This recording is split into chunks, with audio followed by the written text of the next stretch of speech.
Hi, this is Evelyn Lopez. Welcome to Sustainability in Your Ear, the Earth911.com podcast for the week of November 25th, 2019. We are coming to you from the very beautiful today Moonyard Studios in North Tacoma. It's a sunny day in Tacoma. And this week, we're going to talk about things you can do, real things you can do to change your emissions. We're going to talk about electric vehicles, the future of green real estate, passive house design, which is actually a positive, not a negative. And we're going to finish up with something that I'm definitely trying, which is how to upcycle some pet toy projects to play with your puppies. So welcome. Today, Mitch Radcliffe, where are you coming to from today? Well, I'm in Tacoma in Lakewood, Washington, and enjoying the Northwest's beautiful early winter weather. Yeah, may not last long, but it's pretty right now.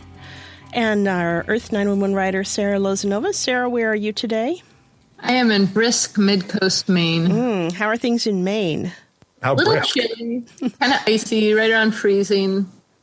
Winter's upon us. Oh, The best time of the year. very good. So are you getting ready for Thanksgiving next week? Yeah, I absolutely. should say this week, yeah. Very good. All right. Well, let's talk about emissions. Let's start out. We have a great story with, and it is jam-packed with really useful information on electric vehicles. How big a difference does buying an electric vehicle make? So, Mitch, you want to start us off? Was this your story? It looks like it. Yeah, I did a lot of the work on this story. What we wanted to do was give people the ability to calculate a fairly accurate estimate of how much they would save in terms of money and emissions from switching from an internal combustion engine car or ICE vehicle to an EV or electric vehicle. And, there are about 1.18 million electric vehicles on the road as of the summer of 2019. But there are a whole slew of new electrics coming. And in fact, during the course of the last couple of weeks, Ford has announced their first fully electric SUV, which is part of the new Mustang line that they're putting out. Yeah. They also announced a Mustang with a 900 horsepower electric engine. So if you really want to go fast, you can do that now too. Amazing. And up to 350 miles. So there's a lot of new options coming to market as battery technology improves, as auto manufacturers embrace the idea that electric is the future of transportation. But how much does that really make a difference where you are? Yeah, well, and start out by telling us, changing to an electric vehicle, I mean, I'll tell you, most of the people I know, and you may be the exception, but most of the people I know were as seduced by the appearance as by the idea of changing to an electrical vehicle. So tell me first, what kind of difference does it really make to change from a regular emissions vehicle to an electric vehicle? Well, and this is a relative statement depending on where you live. In a state where you have very low fossil fuel based power, like Washington State, where we happen to be, which is the number one state in the country in terms of of renewable energy. Only 15.3% of Washington State's electricity is generated from fossil fuels. It makes a huge difference. In Washington State, what we did was actually provide a worksheet that you can use for yourself. And I used the example of the transition I made from an internal combustion engine to an EV, where I went from getting 17 miles to the gallon, and I drive an average of 45 miles a day, unfortunately. And so I'm racking up about 16,500 miles a year. That equals about 966 gallons of gas. So we're talking about, somewhere between $2,700 and $3,800 in expense based on how much the gas costs. And then we also provide the ability to calculate how much CO2 you're generating and how much less CO2 you would based on the state you live in. So, for instance, in Washington, where only 15% of the CO2 or of the power is coming from CO2 emitting fossil fuels, you make a huge difference. I'm actually cutting my CO2 by about 35%. Just that move made that change. Wow. On the other hand, if I lived in somewhere like Rhode Island, where 95% of the power is coming from fossil fuels, it would not make much of a difference to switch to an EV because you're still generating the electricity for the EV from fossil fuels. And so what we wanted to do is give people the ability to look at the net impact, both financially and in terms of emissions. And it's an interesting outcome. In many cases, it's not going to be a particularly effective change, but it's also the basis for going back to your utility or back to your state and say, we need more renewable energy so we can make this transition and make it meaningful for the planet. So we worked all this out. You can make a huge difference in roughly 13 states where less than half the power is generated by fossil fuels. And those states are Washington, Vermont, Idaho, South Dakota, the District of Columbia, which of course is not a state, New Hampshire, Oregon, New York, Illinois, South Carolina, and Tennessee, and Maine. Oh, and Kansas. I take it back. Okay. So these are states where you're going to make at least a 15 to 30% difference in your CO2 emissions by switching to an electric vehicle. And then you're starting to talk about a meaningful difference. In the state of Washington, the state of Vermont, and Idaho, where they're all at 20% or below, it can make a huge difference. So let's drill down with that a little. So what you're saying is that in the states where the power generation is not significantly fossil fuel based, then the power that's generating the electricity to go into your vehicle is not creating that much in terms of emissions. So your impact in reducing emissions is really magnified. Right. But let me ask you, in the states where your power is generated through fossil fuels, and we'll take Rhode Island as the biggest, but it looks like, the whole sort of northeast central Atlantic has some and similar Wyoming numbers. Too. I mean, Wyoming's too.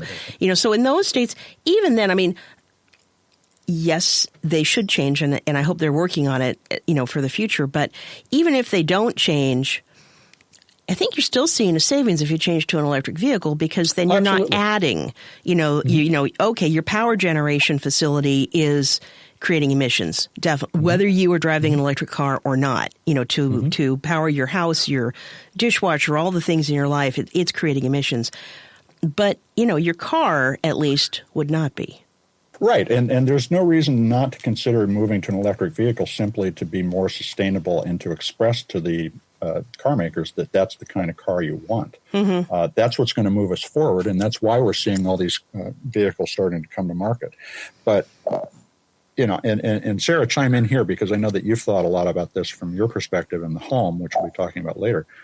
The problem, the problem with saying my state is that your local utility may be one of the extremely green ones. And that's why you want to go do a little research to find out if they're using wind or solar or something to offset their fossil fuel generation in any way. And that could result in a much larger change, even though you live in Wyoming. You might be in one of the 12% that is roughly that is renewably sourced. And so this is only an estimation based on states. You really need to find out what your local utility is doing. Yeah, and another thing to consider, Mitch, is a lot of customers are able to buy green power through their utility. There's many programs where basically the concept is that green power is being added, be it wind or solar or things like that. Using offsets. A program. Yeah. And then also another thing to consider, if people have the means, there's also the concept of installing solar on the home and then charging the vehicle from the solar. Right. And all these things can be put together. And what we're trying to do with this article and others that will be coming out is suggest the things you can do to make these differences that are big investments. And, what we have is a 10-year plan. Each year has a big investment. Making your house solar, buying an EV, switching to a more sustainable approach to food sourcing and things like that. And so we want to help people make small and large changes. These are large changes, and they do require some money, but the payoff can be a substantial decrease in your auto spending. I mean, for instance, I'm spending at least $1,000, if not $1,500 less a year on transportation.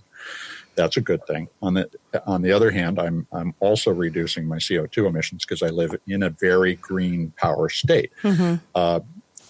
all of this we have to factor into our decisions. And if you want to make a really big difference in your CO2 emission here, you may find that putting solar on your house is the first and most important thing to do, because that'll take you off the fossil fuel grid for the most part.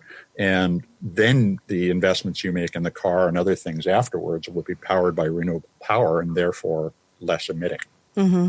I think it's also helpful to consider the energy mix where you live, the cost of the energy, and then you can kind of start prioritizing things. So if there's already a greener energy mix, then starting, the first major purchase, as you're saying, Mitch, could then be buying an electric vehicle. And if you're in a state with really dirty power, or you're not able to join a program, to put clean energy into the grid, then starting with solar might be a really good idea, especially in areas with high electricity rates. Yep. Yeah, definitely. And I can see, And one of the things to keep in mind about the way we generate CO2 now is that the average American's carbon footprint is about 21.5 metric tons per year. That's 47,000 pounds of CO2 that we're putting out. If you make these choices and you move down the emissions ladder to somewhere in the 4 metric ton range per year for each member of your household, we're getting close to the level of sustainable living that we need to be.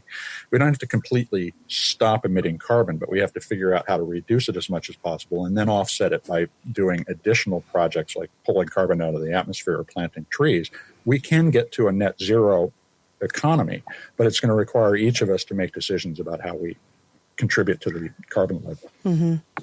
Yeah, I think this is I think it's really good to start thinking about it in terms of the finances too. I noticed on the list of states, Hawaii is 82% powered through fossil fuels. And I also know that gas prices in Hawaii are traditionally quite high. So, if you live in Hawaii and have an opportunity to put solar on your house, that could be an enormous positive savings for you. Right. And so you reduce your house output and then you plug in an electric car. Right. Now you've limited your gas output. And this is how we start to carve away at our impact. Mm-hmm.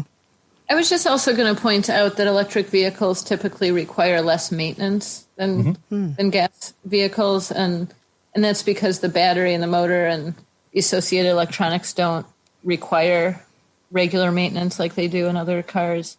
And they're not as frictive. There's less friction in the machine, and they don't leak oil like a car. There's all sorts of benefits to switching to an EV that are not quantified in this analysis. Mm-hmm.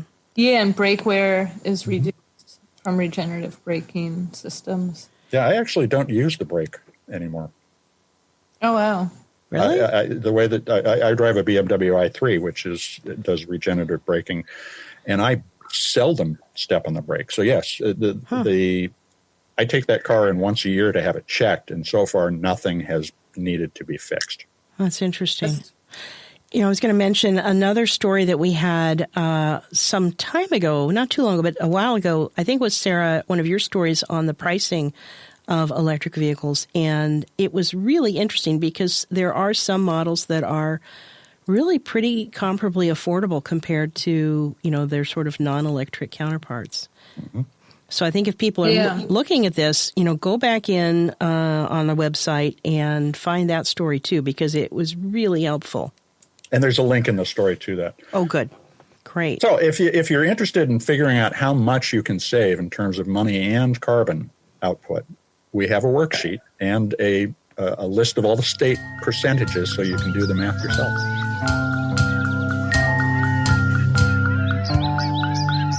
Well, so if it's not a car you're thinking about, what about reducing emissions in the real estate industry? Sarah, you have a really interesting story, real estate industry reducing carbon emissions. Tell us a little bit about that. Yeah, so it's basically talking about what the real estate market is doing and how some real estate industry companies are reducing their carbon emissions. And the premise of this is that commercial buildings account for almost 40% of global carbon emissions. So if we're really going to take on this issue, commercial buildings are a really important place to start. And so the Urban Land Institute has created an organization to help the industry reduce their emissions. And so they've put out some really interesting information on findings. But basically, it's a membership-based organization that represents major investors and financial institutions, and they're taking on this issue. And so in the report, it's showing that a lot of the member organizations have been significantly reducing their energy intensity, or around like 17% in the past 10 years. And so I also examined how there's a rising demand for this, especially as millennials start to be more engaged in renting apartments and commercial spaces and such. So do you see millennials and Gen Z asking for LEED housing or sustainably proven housing in the future? Is that going to be a criteria for renters or home buyers? Yeah, that's a good question. I'm not sure, but I know that a lot of studies have showed that they're willing to pay more for green products, and there's obviously a clear connection with real estate. So I think that would be likely, or also just asking, about energy bills, because that is a real tangible thing for people that have to pay their own energy bills, so it makes a property a lot more appealing if it has low energy bills. So there's also kind of that whole financial payoff too. And how do you see city regulations, building, zoning, and otherwise impacting this? And you point to the example of Vancouver, it's shooting for target zero in 2030. Yeah, I mean, I think that local governments can do a lot to really push the industry, and you've seen that a lot with various policies, and Vancouver is a great example in what they've taken on, having a target of zero carbon emissions by 2030. And so that really helps to launch the industry in that direction. So you're seeing like a lot of like passive house certified buildings in there. And so I think a lot of times if local governments are working along with us, there's the market demand, there's policies, it really helps shape the buildings that are being constructed then. And if you consider too that the buildings are around for so long, many of them are here for 100 or more years. So the more efficient they can be, for new construction, it has a huge long-term impact too. Yeah, there's a great book by Stuart Brand that came out about, I don't know, might have been 20 years ago, How Buildings Learn. And buildings are repositories of the way we do things, and so they become smarter over the course of time. And it's interesting how Passive House is starting to inform this. The LEED program that is for commercial buildings, all of these are starting to change the buildings and the environment that we're in. As you look at this, what guidance would you give listeners about how to start to tap into information about the sustainability of their housing or where they do business? It's a great question. I think one indication is just how energy efficient the building is, especially if they live in a more extreme climate, be it extremely warm or extremely cool, is the HVAC equipment energy efficient? Are there gaps in the building envelope, that are letting in leaks and things like that?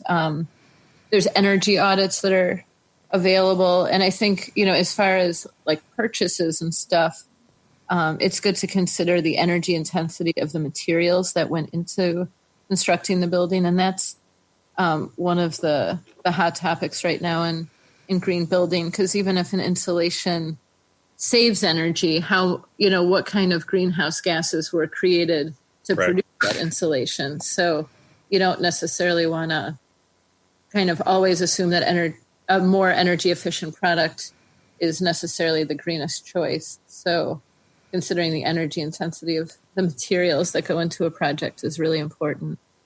Well, I think that's a good segue to the other story we had, which is about passive houses and passive house design by Natalie Leonard, who's with Passive Design Solutions. She's a passive house consultant and builder. Yeah, I thought this was really interesting. I hadn't actually encountered the concept of a passive house, but it's interesting to me, from the diagrams and the descriptions, that it has a lot of the features of sort of the old-fashioned style of living that our grandparents did, before they had ready access to air conditioning, things like, opening up all of your windows in the morning hours and then pulling the shades and keeping the afternoon sun out. But the house is doing it for you. Well, Sarah, you live in a passive house, don't you? Yeah, I do. I can actually highlight some of the basic. Yeah, tell me about that. So, I do live in a northern environment, so it's a heating dominated climate, so we think, our heating bill is much higher than our air conditioning bill. Mm-hmm. So we have a lot of large south facing windows in all of our homes. There's 36 homes built to the passive house standard in my neighborhood. And so they all have a lot of south facing windows, a fair amount of east and west facing windows, and very few north facing windows. Mm-hmm. And then that's also helpful, like to keep the, basically we don't have tall trees on the south side of the homes, mm-hmm. To allow the winter sun to really come into the homes. And then in the summer, the angle of the sun is much higher. And so the east and west windows, I have curtains on, so I can draw them to keep out the morning or afternoon sun and to keep the home cool. So my house doesn't have an air conditioner, although I live in Maine, so I don't know that I would otherwise. Mm-hmm. And then I also have a ventilation system because my home is nearly airtight. The contractor actually did a blower door test on the home to test the air exchanges per hour and things like that. So it's a very airtight home, but with that, you need fresh air then. So, mm-hmm. To exhaust moisture and cooking fumes, all kinds mm-hmm. of stuff. So I have a heat recovery ventilation system. So Natalie suggests that you can get 70% power savings from using a passive house. How does that map to your experience? I've been really impressed with how the house performs. I never lived in the house before. It wasn't like it was redesigned, so mm-hmm. I've only lived in this home, but I've actually read that the homes can be 80% more efficient than for heating and cooling than an average code-built home.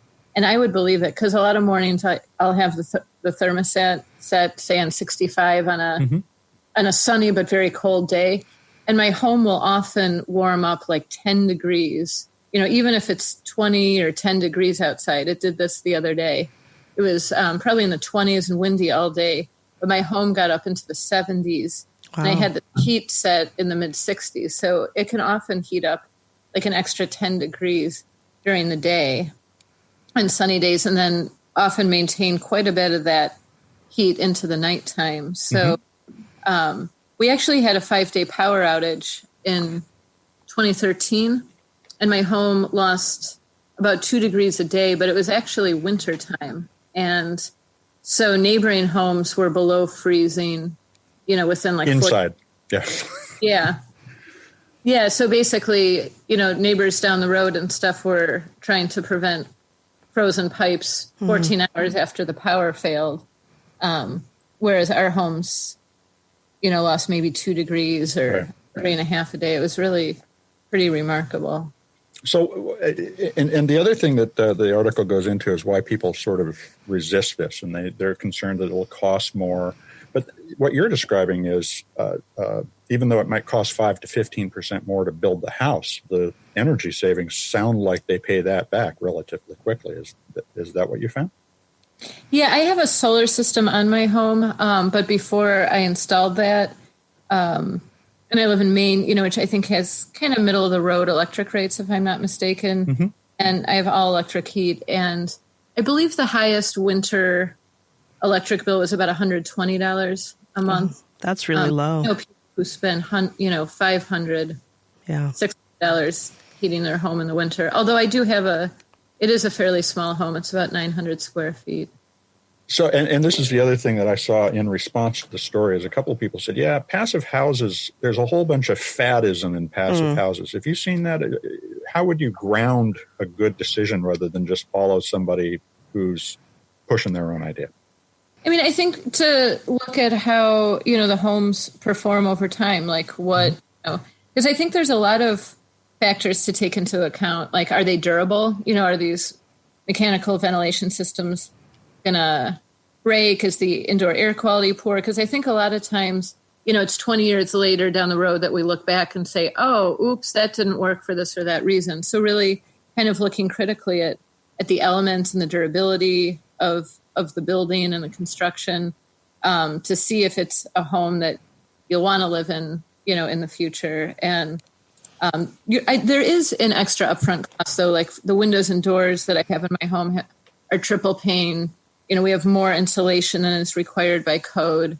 But a lot of the materials are actually quite durable. Like I have a metal roof, and that has a 50-year design life, so it was more expensive than an asphalt roof, but long-term it isn't. So I think a lot of these things, it depends on what kind of time horizon you're looking at. Mm-hmm.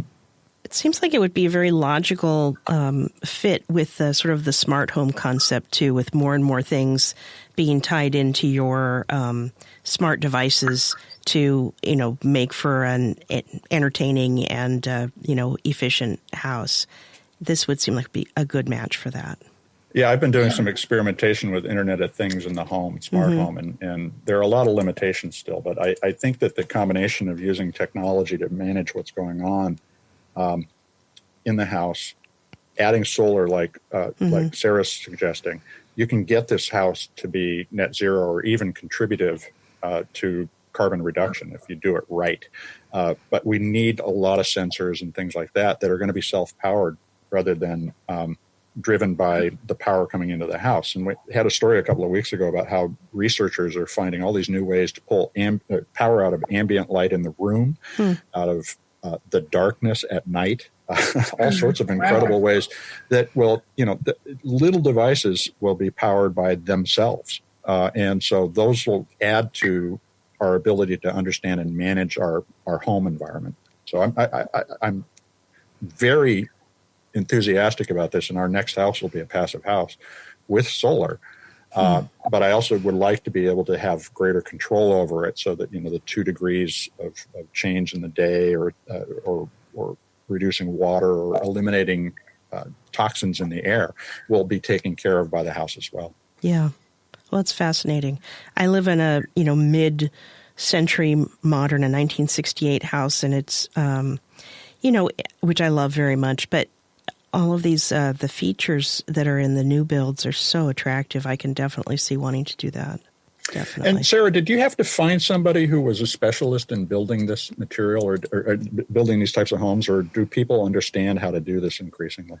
I think it does help to find a firm that is experienced in this, because it also impacts the design of the home itself as well as the construction. So in our case, we joined a project that had a green builder developing the homes to the passive house standard. There's a certification too that professionals can get, like architects and builders, to be passive house accredited professionals. So that can be a good thing to look for when selecting building professionals. But we joined an existing project that was being built, so we didn't have to really search for that. And the builder had experience building homes to this standard. But as far as what I saw, because I was living on site when some of the homes were being constructed, like air sealing is a really big deal. And so air sealing all the windows and the gaps in the cracks and the envelope and things like that. So I think that's one thing that's really important to keep in mind, on the construction team.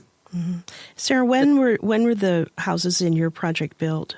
How old are they? 2012 to 2014. Okay, so you've got a 5-year track record so far on how things are aging, and anything unexpected or anything that you sort of think, oh, I wouldn't have done that. No, I mean, I would say The homes have been I find my home very comfortable, and there really haven't been any surprises, especially related to its energy performance.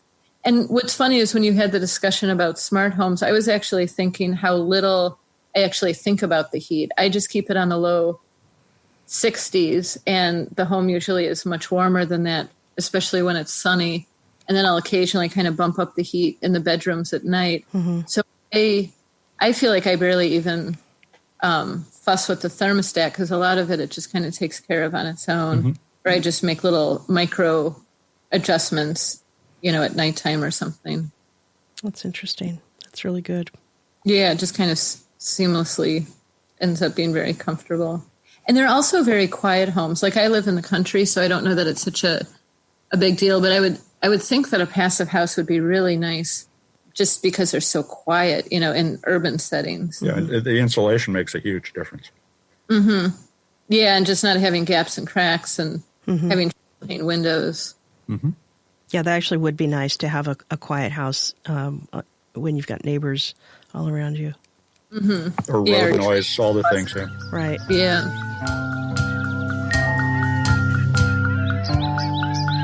Well, so now that we've got the house taken care of, the electric vehicle taken care of, and our commercial property, let's talk about our dogs. It's definitely time to take care of our dogs. So there's a nice story about how to take things around the house and make dog toys. And this is a contribution from Sharon Elber, who's a new writer for Earth911, and she came up with 3 great ideas. One of which is a tug braid you make from old T-shirts and shirts.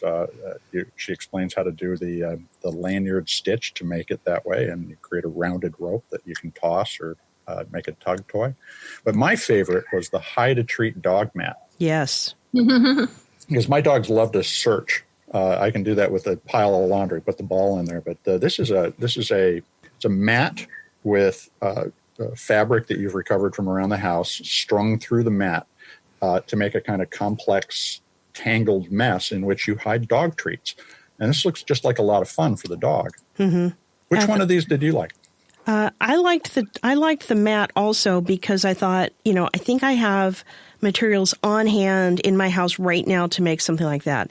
I liked the rope toy also, but I haven't noticed that our dogs do as much of that type of play. But I think they would they're very food oriented, so I think they would love the hide a treat. I also like that. So she also has one where it's a set of plastic jars that are strung on a dowel, basically, that the dog can tip in order to get the treats out. And on the one hand, I kind of feel like this is the way we make dogs into Skynet. Where they learn so much they take over. But I think they would be, we have both dogs and cats, and I think dog overlords would be far more generous to us than cat overlords. Yes, having recently spent a week and a half in a cat house, I am, not in the slang sense of the word, but a cat-owning house. I would not want to be controlled by the cats. No. So maybe we should train our dogs so that they have a little bit of a fighting chance in taking over. I think that's a good idea. So the third one, the puzzle toys, were I thought really interesting, and the more that you watch a dog play and learn, I think it's just fascinating to watch their brains come to life about that stuff. Yeah, I like the idea of using an old muffin tin, and covering up all the top of them with the tennis balls, and then some of them have little kibble treats. And I think what that is then the dog has to, figure out by smell. Or maybe, just search and find which ones are treat-bearing and which ones are not.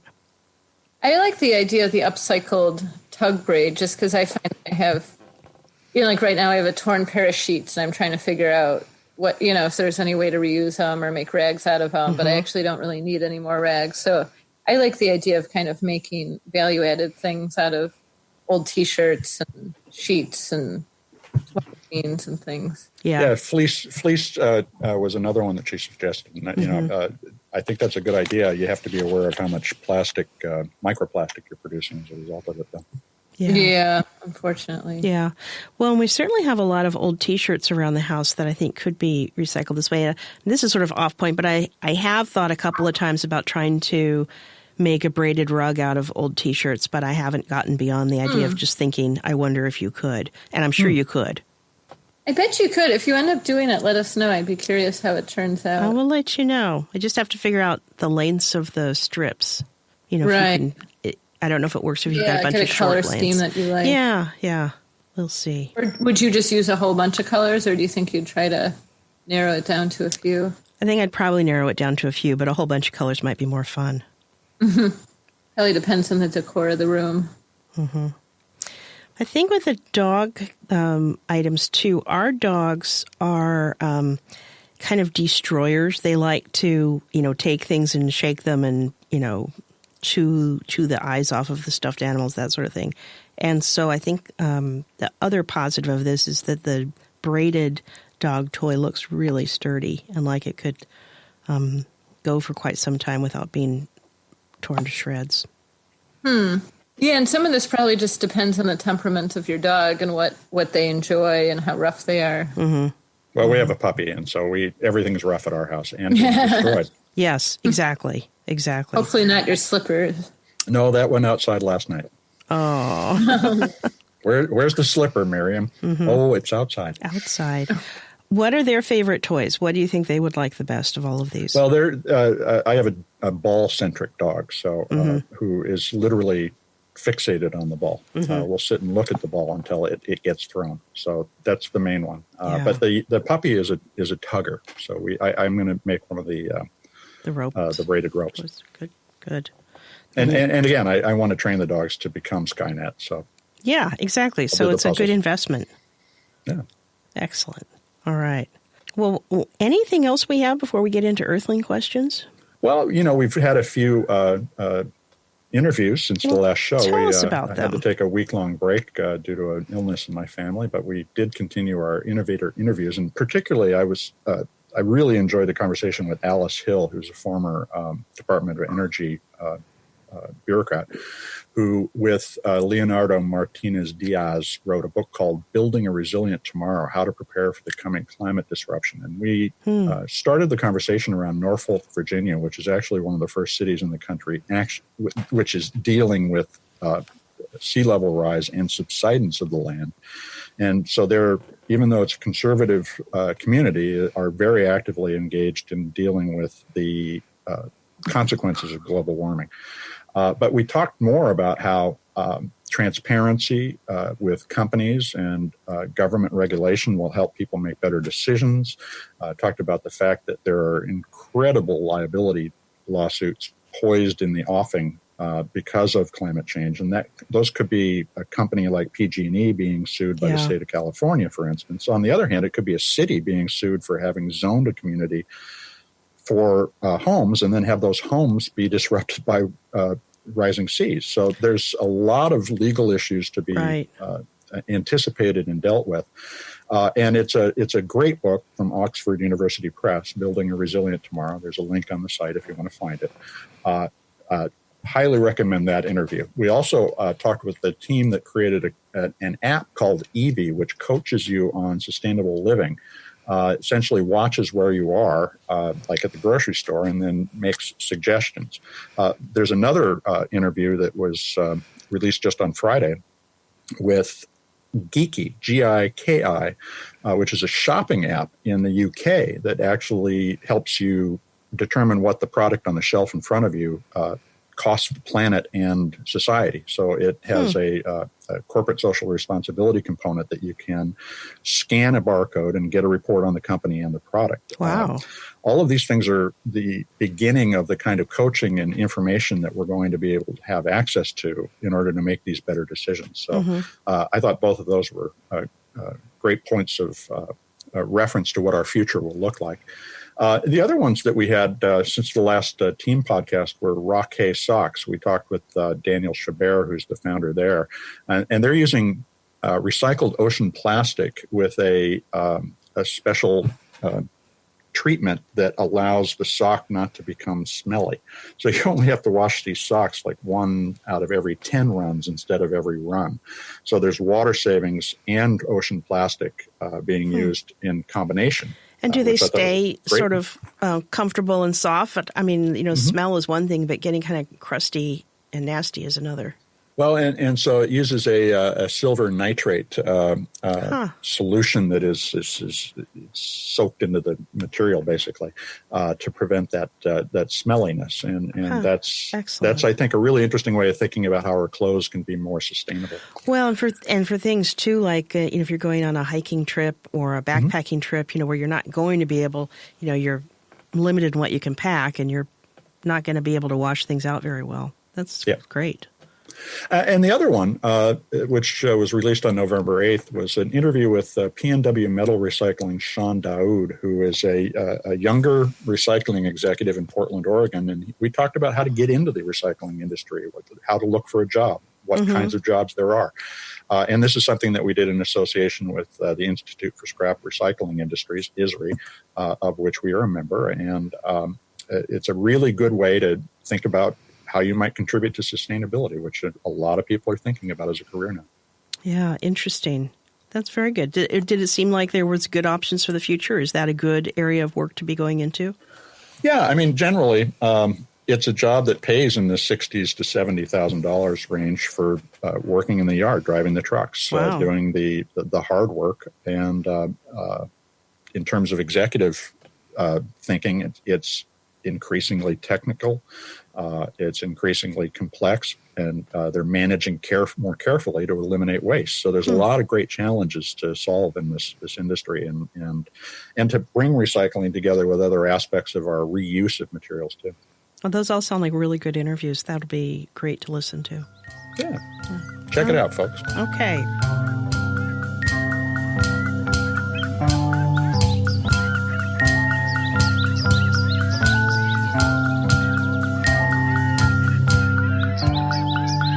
Well, you know what time it is. What time is it, Mitch? It's Earthling question time. Earthling questions. Yay. Okay. So the first one up, Nicholas on Facebook. He says, "Hi, I'm not sure if I can put metal bed frame pieces in the recycling bin or if I have to go to a facility for that." Well, so this is one of those, it depends on where you live questions. Some recycling programs, if you can fit the pieces into the bin, will accept the pieces of a metal bed frame. On the other hand, most communities are going to require you to go to a transfer station to drop that off. It's just, when you think about it, it's so big. I mean, depending on it, unless you've managed to cut the metal pieces down into small pieces. At least in my neighborhood, my recycling bin gets picked up and dumped into the back of a garbage truck, and I don't think that those large pieces of metal would go through that process very well. Well, there are sorting capabilities in more materials recovery facilities that are called MRFs. So in the MRFs, there are these magnetic sorting tools that will get the metal out and handle it separately. The problem is that it can still get covered with stuff that might be contaminating at various other stages in the recycling process. And that's the overarching challenge of the American recycling system, is how do you get clean, well-sorted stuff to the people who can recycle it? So metal bed frames are relatively simple to sort out, but that is another cost that we're putting in. Buying these big magnetic sorters is not cheap. Yeah. That raises the overall cost of the stuff that we're trying to recycle. So this is one where you probably want to take it to your local transfer station. Yeah, and I would add in, I think if it's a bed frame that's in good condition, if you're just moving to a different size bed or something, you want to do this, I would inquire both with the Habitat for Humanity people and maybe other folks who help provide housing materials to low-income people, because those bed frames, St. Vincent de Paul, we've got another group here in Tacoma that I can't remember what their name is that does this. But bed frames, it turns out, are surprisingly expensive and difficult to come by. So a lot of places that are trying to help outfit people in apartments would welcome your bed frame. Yeah, great point. If it's in good shape. If it's not in good shape, then I agree. I would take it to the facility. Yeah. So that's one. That's one. Josette on Facebook. This is a very timely question. Does she get a live or an artificial tree? I like this one too. So our suggestion, and it's one that I've done in the past, is to get a live tree in a pot. Mm-hmm. And after you're done with it, put it out on the back porch and use it again the next year. And then when it gets too big, plant it in your yard and get a new tree in a pot. That way you have the experience of being around your Christmas tree all year long. You can decorate it at Christmas time, keep it watered, and put it back outside.